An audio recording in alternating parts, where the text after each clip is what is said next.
what I want to talk about in this episode, this segment, Yeah. is I want to do the reflection, 2023 reflection about things that you learned, things that were interesting, things that maybe changed for you in the year.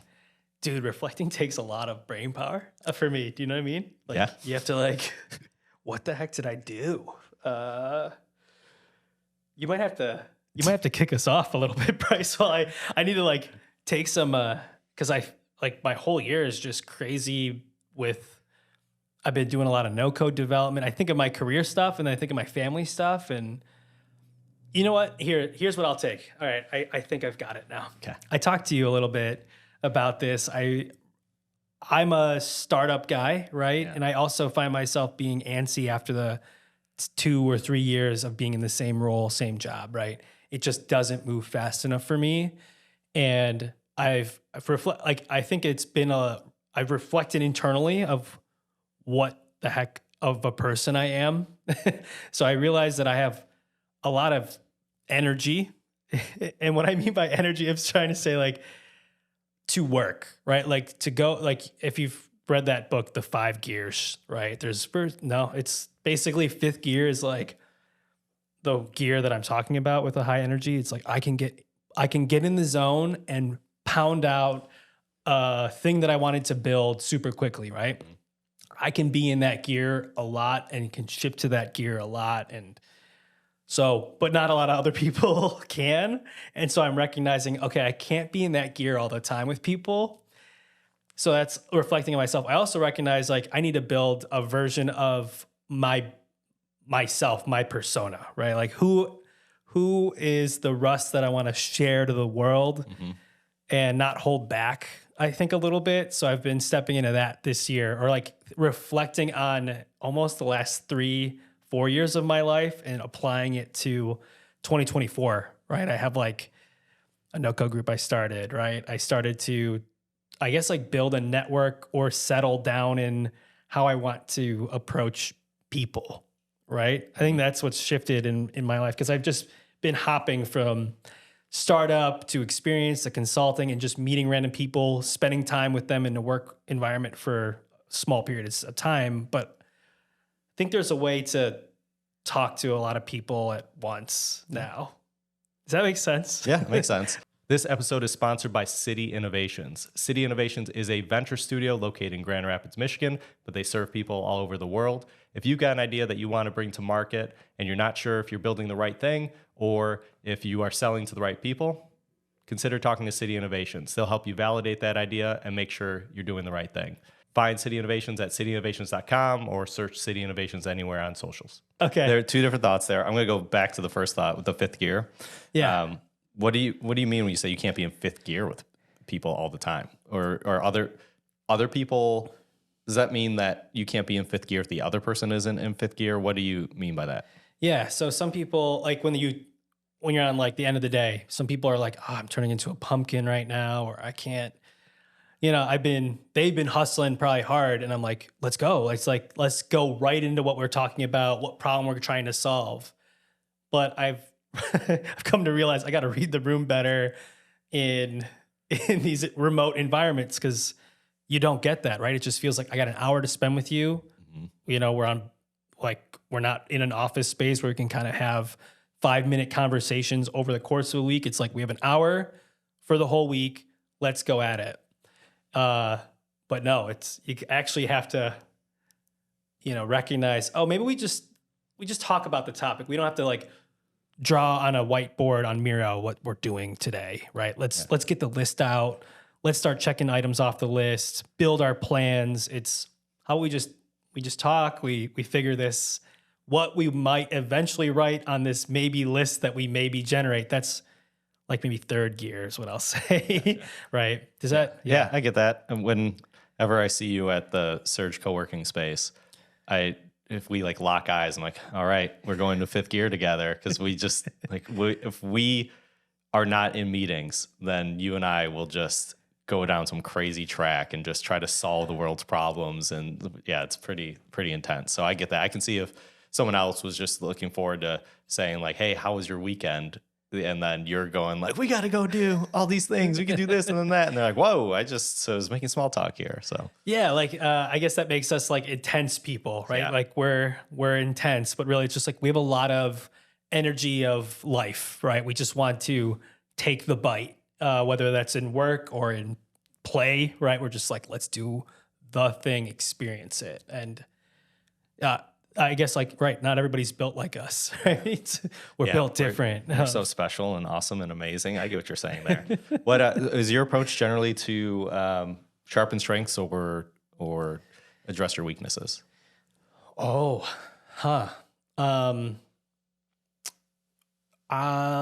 think it's sharpen strengths, play into what I should be like, and recognizing them. I think I don't know, like when you're a jack of all trades, we'll say, right? You can play into whatever you may be good at, but it's recognizing what you're good at and what you're comfortable with. That's what I'm trying to learn about myself. Like I can be, like I could probably be a better salesperson, a better marketer, a better, I guess I'm thinking of career stuff, but right, like that's, I could be really good at any of those things, but I'm choosing to step into like products, right? Is kind of I recognize how tech is powerful and how it connects with people. And that's what I like doing. So how do I do more of that? And I feel like it's unique, right? Once you find what you like and what you're good at, that's what I'm trying to step into. Yeah. So then when it comes to weaknesses, I try to I guess step away from it. So I guess I'm playing into both. Anything that I'm weak at, and I don't know what that might be. Your self-image in this episode is incredible. You've just been flattering yourself this whole time.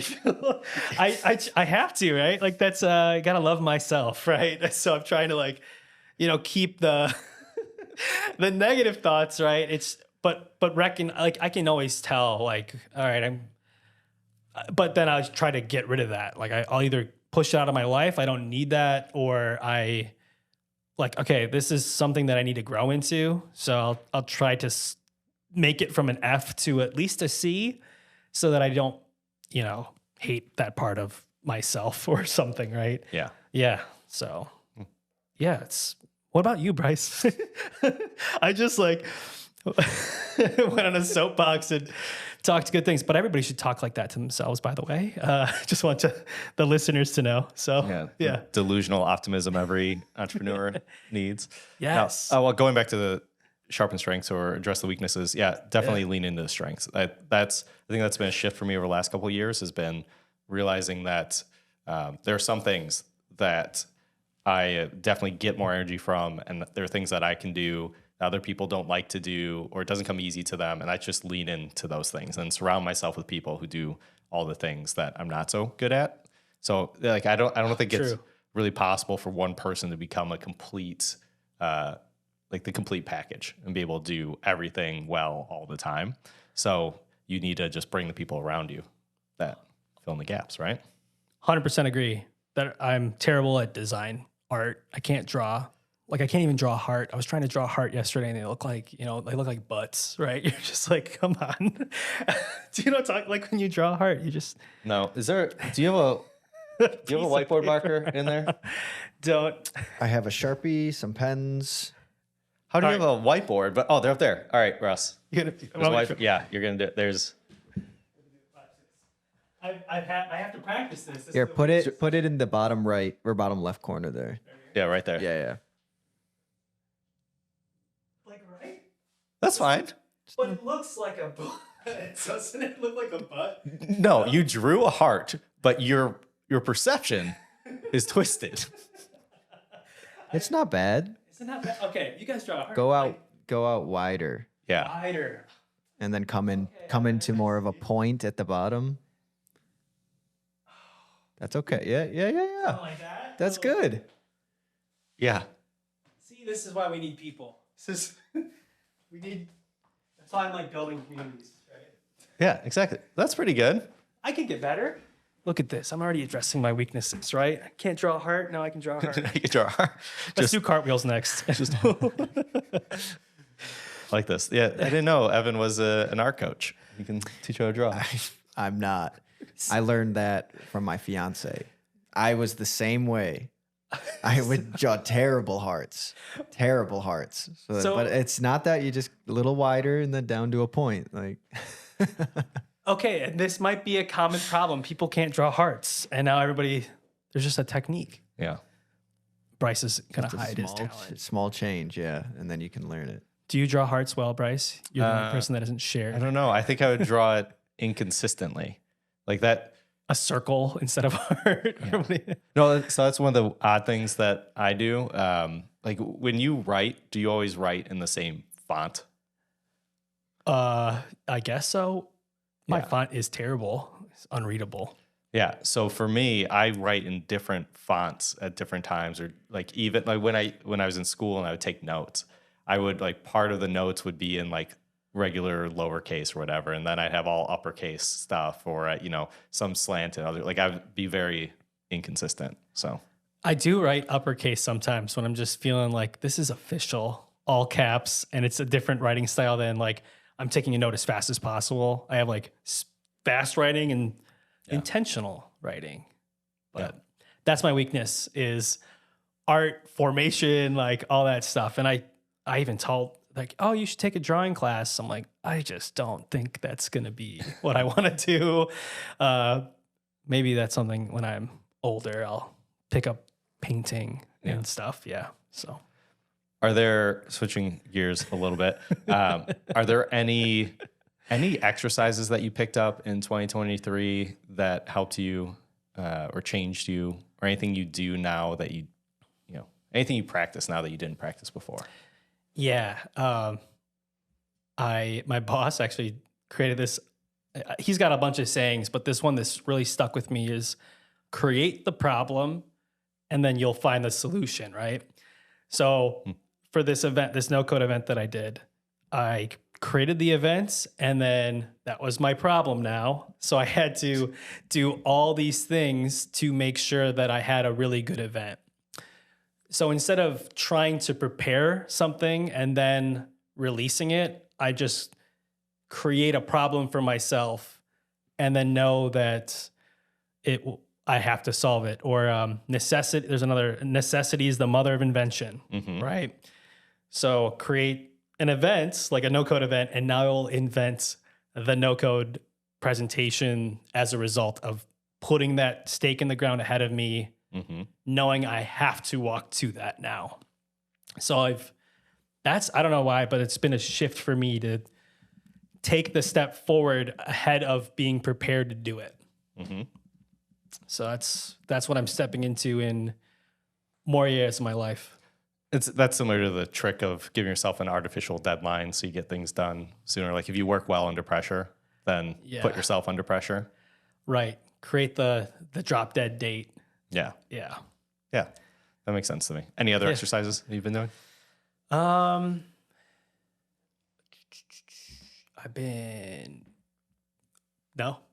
I can think of off the top of my head. I guess just leaning, I kind of already touched on it, but like, leaning into what I enjoy doing and what I'm good at. Because I think to your point, I realized I surrounded myself with at my current role, I have a UX UI designer, terrible at it, would love to be good at UX UI. But then I have a project manager that I work with who I am good at project management, but I don't enjoy doing it anymore. And so it kind of, my left and my right hands coming together and to build great products, right? And that's also what I'm learning. It's like leadership, like how to lead a team in a effective way, right? And leadership has got its own, I think, style to it.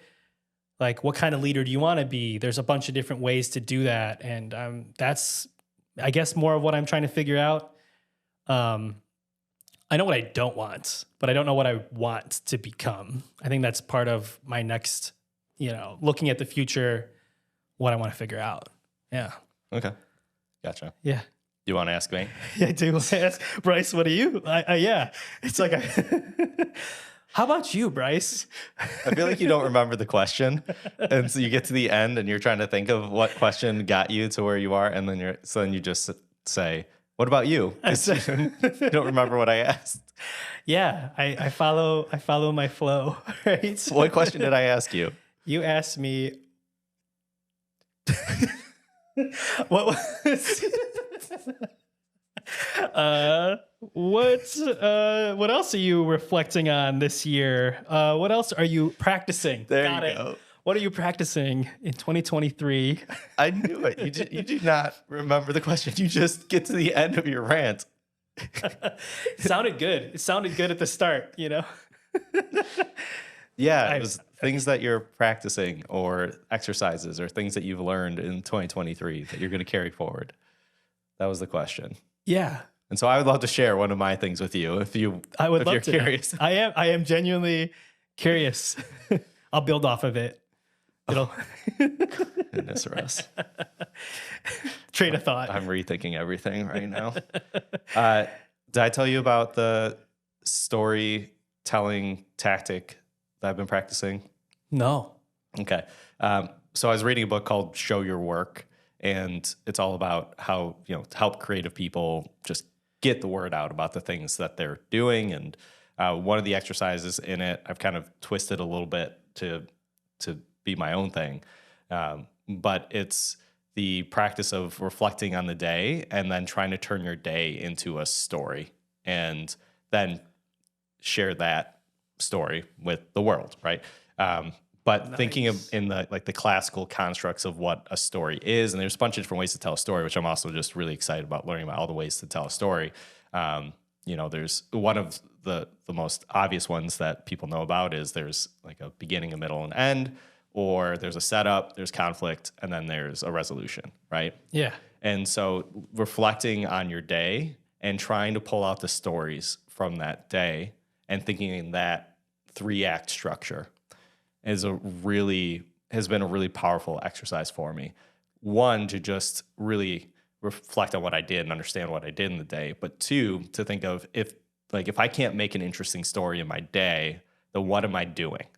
Right? I want to have the most interesting days possible within some constraints. Like I have no interest in jumping off a 1,000-foot cliff or anything like that, which would be a really interesting story to tell, or being in danger all the time. I don't want to do those things. All those would be interesting stories. But within the constructs of my life, like how do I make it interesting and something that like I'm excited to read about, because my next day is probably going to be similar to that. So how do I just turn it into an interesting narrative? So thinking about that, and then turning multiple moments within the day into those 3-act plays. So go through your work day and think about all the things you did in your work day, and then turn those into the setup, the conflict, the resolution. Whoa. Yeah. And That's sweet. It's pretty fun. And I'm finding that there ends up being about 2 or 3 stories in each day that pop out of my work day, and also home life. Like instead of just getting into the trap of what like I come home, I turn on TV, I eat food, I go to bed, right? Like instead of just doing that, it's like, how do I turn this into a story today? And what would be the setup? What would be the conflict? What would be the resolution? And then take it a step further. If you want to turn it into social media content, for example, if you want your life to be content, then do a hook in the beginning and then add a call to action at the end of it. And now you have a 5-act piece of social media content. So if you wanted to take the things that you're doing at work and turn it into something that you would share on LinkedIn, for example, take that, whatever thing you did, the main project you worked on that day, and then think about what's the hook, what's a setup, what's a conflict, what's a resolution, call to action. So that's awesome. I am all about that. That's why, speaking to my weaknesses again, that I have many of, is that I don't know how to share or tell what I did. I come home and I'm like, my wife's like, what happened today? Anything interesting? And as you know, when you ask a question and I don't remember what it was by the end of it, I just brain dump right at the end of the day and I'm walking the door. But that practice sounds really great to wrap up and put together just a couple thoughts about how that day went and make it an interesting story. I think is I think for me, I don't find any of what I do interesting sometimes, right? And it's not that it's not interesting, it's that I don't know how to storytell it. So I didn't think about like take my day and shape it into a story. There's something really, I think it's positive. It's probably good. It's a good way to set your mindset to how you live your life, right? Yeah. Instead of feeling like it's mundane or the same. Yeah. I mean, it's the classic.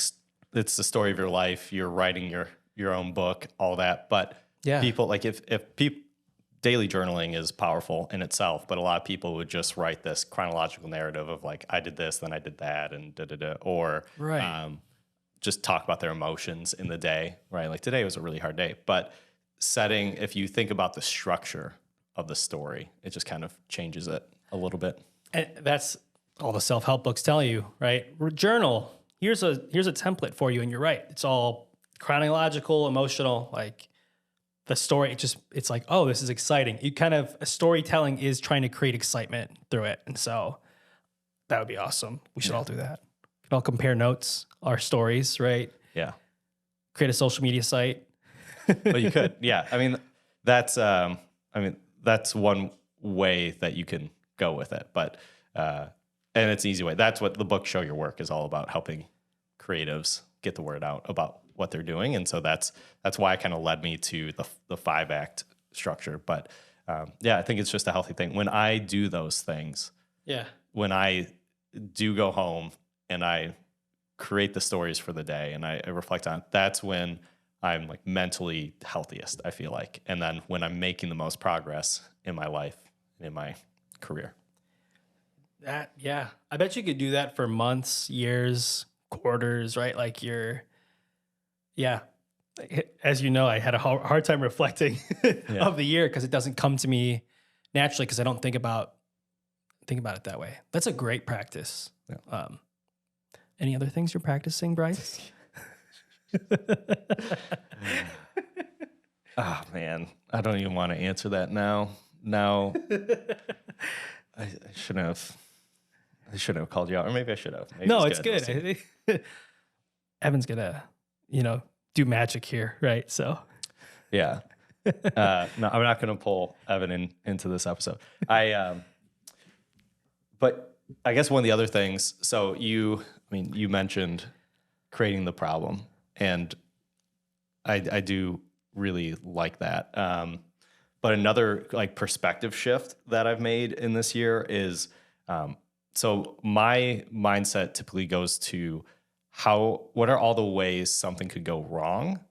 And then based off of that, I will relentlessly prepare.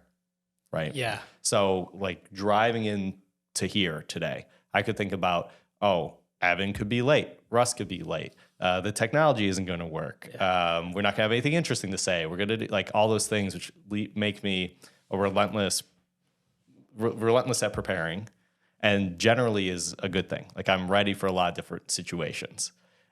But sometimes you end up I end up being stressed about things that I need not be stressed about. Right. It's feeling anxiety. Mm-hmm. So instead, the shift that I'm trying to make is spend time thinking about, well, what if everything goes well tomorrow or with that thing? What would that look like? And then that's a great way for me to quiet the brain and think about all the positive things that are going to come out of it. Because a lot of times, like I even the fun things that I do, I ruin them by being so stressed leading up to them and like doing all the mental preparation for it and all the anxiety building up. So now shifting it to being like, tomorrow I'm going to do this thing, like, or just the drive-in today, thinking like, it's going to be so fun spending this time with Russ. Right. And all the things. And it's so great that we get to do all these things. And like, imagine if we have an awesome conversation, and imagine if it leads to more awesome conversations or other people enjoy it or whatever. Like, so that's what I'm trying to make that shift. Totally. Don't borrow tomorrow's worry. Right. It's it's like you're worried twice now. Instead of worried once or not at all, you're worried twice for in the situation. If it does go bad and you were worried beforehand, right? Versus being never worried. So that's good. Yeah, I love that. Any other parting thoughts for 2023? makes me think, this time off, like taking a step back and thinking about what 2024 can look like. It's really kind of cool to reset. I feel like everybody needs it. I feel like in a way this like hangover from like COVID is kind of, everybody lost 2 years of their life and then they experience life again, normalcy, and now normalcy that the last year has kind of been more normal than ever. And so 2024, I think everybody's a little more optimistic, hopefully for, because now we had like a good year under our belt, we'll say, and not having to worry about, am I going to be able to fly in a plane or travel to see people, right? So I don't know. 2024 is going to look great.